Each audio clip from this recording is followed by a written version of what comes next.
I would say carve your area, because if you don't want to do all the tabloid stuff, the latest kidnapping victim, the latest, you know, story du jour, the flavor of the week, the, the taste of the month, if you don't want to do that, carve out your area.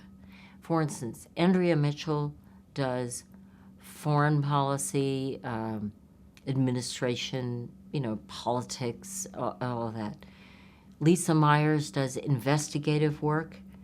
Brian Ross does investigative work. Various business channel concentrate on the business area. Medical, Dr. Nancy Steiderman does her medical stuff.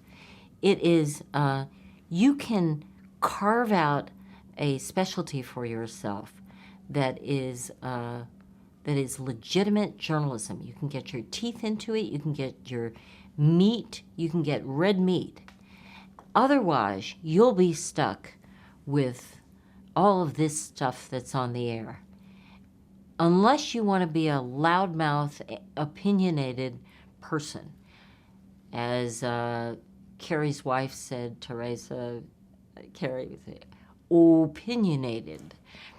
If you want to be opinionated and you would become a cable anchor loudmouth, go ahead.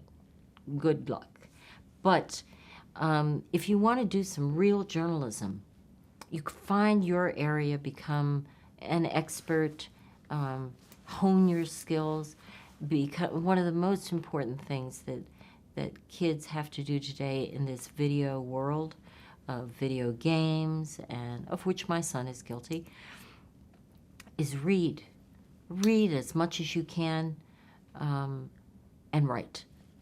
And understand what happened in history, because news becomes history the next day.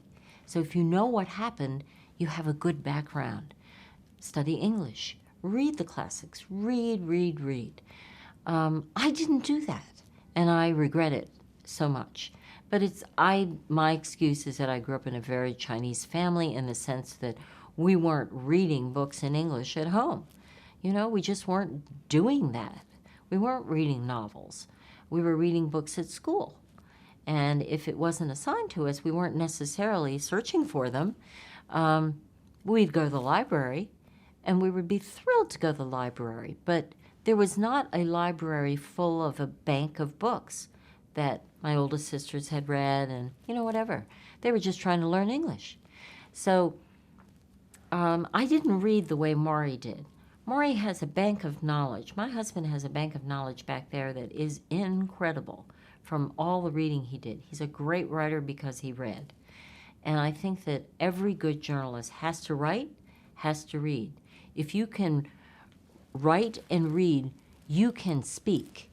And you speak in proper sentence structure. You speak in solid thoughts that have a beginning, middle, and end. The sentence has a beginning, middle, and end.